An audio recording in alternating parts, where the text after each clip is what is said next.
अस्सलामुअलैकुम dear students, उम्मीद करती हूँ कि आप लोग खैरियत से होंगे। जैसा कि प्रीवियस वीडियो में हम लोगों ने CS फॉर 11 विजुअल प्रोग्रामिंग का लेक्चर नंबर 18 डिस्कस किया था।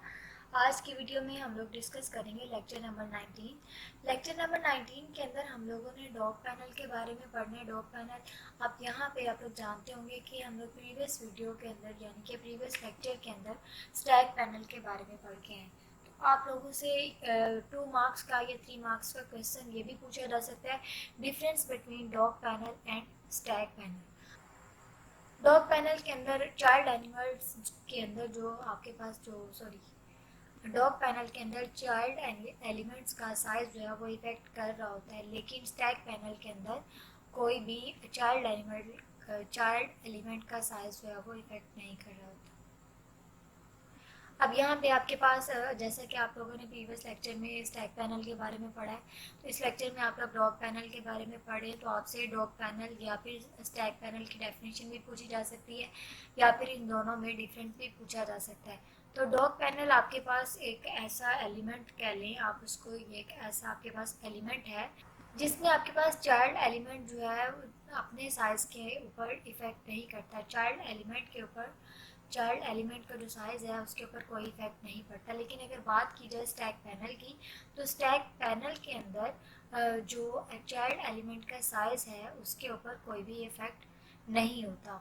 इसी तरह से अगर बात की जाए स्टैक पैनल की, तो स्टैक पैनल जो है वो मेजर करता है डायरेक्शंस को, लेकिन डॉग पैनल जो है वो मेजर करता है जस्ट वेरिएबल्स, यानी कि जो उसके अवेलेबल साइज़ हैं जस्ट उन्हें मेजर करता है।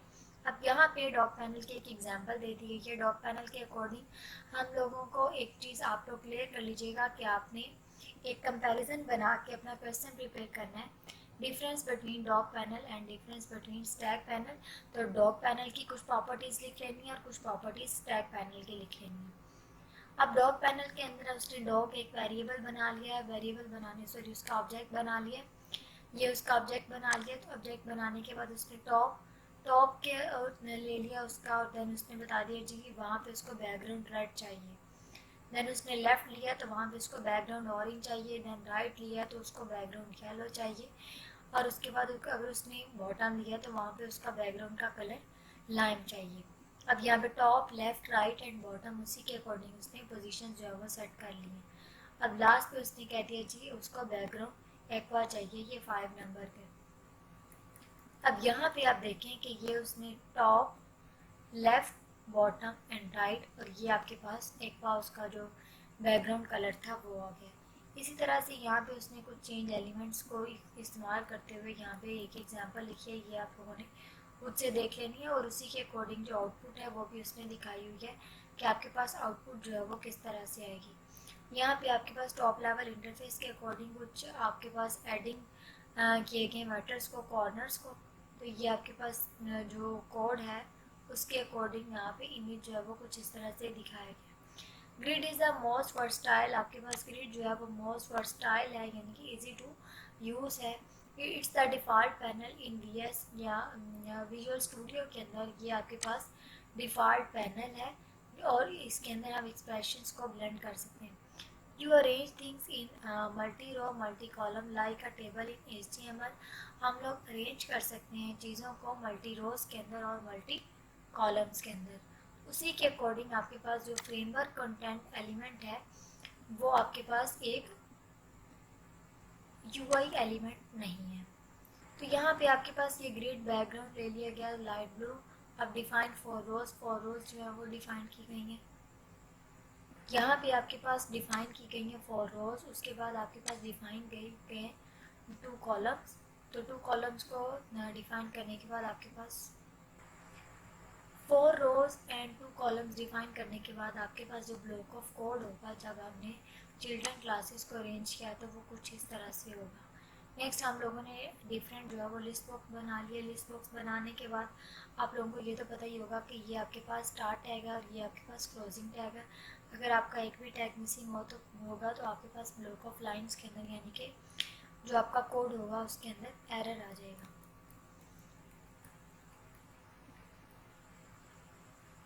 उसके बाद मैं आप लोगों को बताती चलूँ कि आपके पास पर्पस के अंदर, यानी कि आपके पास यूज़फुल स्पेसिफिक डिटेल्स है, उसके अंदर डिफ़ॉल्ट वैल्यू जो सेल की वो 1 होगी।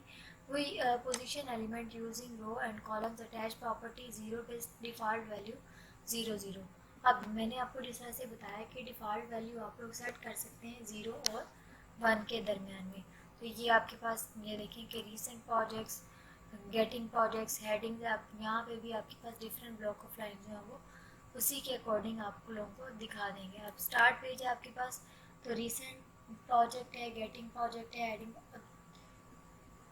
यहाँ पे आपके पास अलाइनमेंट उसकी सारी हॉरिजॉन्टली वर्टिकली आपके पास सेट की गई है कि आपके पास हॉरिजॉन्टल किस तरह से होगा, वर्टिकल किस तरह से होगा, आर्टिकल आपके पास किस तरह से होगा।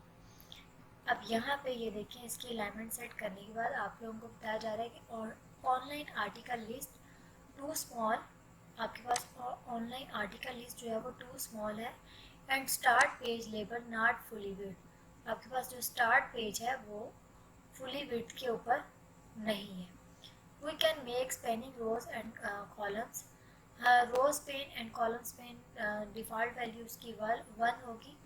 Bye default height and width are same, आपके पास विड्थ और हाइट जो है वो सेम होगी। हाइट एंड विड्थ आपके पास auto for sizing content show grid lines, तो वो ग्रिड लाइंस आपके पास ट्रू होंगी तो ही आपके पास ग्रिड लाइंस शो होंगी। नेक्स्ट आपके पास आ जाता है for sizing rows and columns, use row define and column, height and width not double but grid length and not default to auto. और आपके पास जो वैल्यू है वो ग्रिड लाइन के लिए कोई भी डिफ़ॉल्ट वैल्यू नहीं हो सकती। अब आप उसको खुद से भी जो है वो यूज़ कर सकते हैं, यानी कि डिफ़ॉल्ट वैल्यू आपको मैंने बताया कि 0 और 1 के दरमियान में होगी। हाइट और विड्थ जो है वो डबल वैल्यू नहीं हो सकती। 3 टाइप्स ऑफ साइजिंग, आपके पास 3 टाइप्स साइजिंग पूछी जा सकती है यहाँ पे। तो absolute sizing, device independent pixel means no grow shrinking. उसके बाद आपके पास आ जाता है auto sizing, size to content या फिर प्रोपोर्शनल, स्टार साइजिंग, ग्रोथ और श्रिंक्स। आपके पास 3 आपके पास साइजिंग की टाइप्स हैं। एक है एब्सोल्यूट साइजिंग, दूसरी है आपके पास ऑटो साइजिंग और थर्ड है आपके पास star sizing. When one row column all remaining space is taken by it, when more row column then divides remaining space, it can be 2 or 5.5। उसके बाद 2। अब यहाँ पे आपके पास डिफरेंट साइज जो हैं वो बता दिए गए कि आपके पास कॉलम वाइज, कॉलम या रोज के अकॉर्डिंग डिफरेंट साइजेस जो हैं वो कुछ इस तरह से लिए जा सकते हैं। अब यहाँ पे जब हम ग्रिड लेंथ यूज़ करेंगे तो आपके पास प्रोसीजरल कोड जो है वो कुछ इस तरह से होगा। तो ये आपके पास एक प्रोसीजरल कोड जो है वो दिखा दिया गया है। Grid splitter is use for interactive sizing, आपके पास इंटरैक्टिव साइजिंग के लिए ग्रिड स्प्लिटर को यूज़ किया जाता है। Any number of grid splitter can be added to a grid, आपके पास नंबर ऑफ ग्रिड स्प्लिटर्स जो हैं उनको ऐड किया जा सकता है ग्रिड के अंदर। Can be use to move entire row और कॉलम, जिनको आप यूज़ कर सकते हैं इंटायर रो एंड कॉलम के अंदर। At least one cell resize and other cells behaviour depends on whether absolute sizing. यहाँ पे आपके पास जो डिफ़ॉल्ट हॉरिजॉन्टल अलाइनमेंट है वो राइट हो सकती है या फिर वर्टिकल हो सकती है। उसी के अकॉर्डिंग आपके पास यहाँ पे टेबल दिखाया गया। तो ये आपके पास टेबल में कुछ इस तरह से आपके पास लेफ़्ट है टॉप, यहाँ पे ये आपके पास वर्टिकल अलाइनमेंट है, ये हॉरिजॉन्टल अलाइनमेंट है। हॉरिजॉन्टल अलाइनमेंट के अंदर लेफ़्ट अगर देखा जाए तो वो current cell and cell to the left. अगर टॉप की बात की जाए तो वो उसी के अकॉर्डिंग भी यही आएगा कि current cell and cell to the left. अच्छा, तो नेक्स्ट इसमें आ जाता है when all proportionality sides changing coefficient accordingly, when absolute sizing changing according to top और left cells, remaining cells pushed down और right, also has resize direction. तो अब यहाँ पे आपके पास resize behaviour of explicit control. अब यहाँ पे वो एक चीज़ डिस्कस कर रहे हैं, वही बात वो दोहरा रहा है कि हम लोग रीसाइजिंग किस तरह से कर सकते हैं, उसकी डायरेक्शन किस तरह से सेट कर सकते हैं, डिफ़ॉल्ट वैल्यू क्या होगी, या फिर हम उसके कॉलम्स और उसकी रोज़ वगैरह जो वो किस तरह से डिस्कस कर सकते हैं। तो लेक्चर नंबर 9 के अंदर लेक्चर नंबर 19 के अंदर जो मेन था वो डॉग पैनल और स्टैक पैनल का डिफरेंस था, या फिर dog panel and stack panel की डिफरेंस जो उसकी डेफिनेशन थी वो थी। उसके बाद आपके पास टाइप्स ऑफ साइजेस थी, या फिर उसकी कुछ अलाइनमेंट्स थी कि हम लोग किस तरह से उसकी अलाइनमेंट्स वगैरह सेट कर सकते हैं। तो जो चैप्टर नंबर 19 के अंदर सिर्फ जो मेन टॉपिक्स हैं वो यही थे डिस्कस करने वाले। अगर आप लोगों की कोई भी क्यूरी हो, कोई भी क्वेश्चन हो, तो आप लोग मुझसे कमेंट सेक्शन में पूछ सकते हैं। Thank you so much and अल्लाह हाफिज़।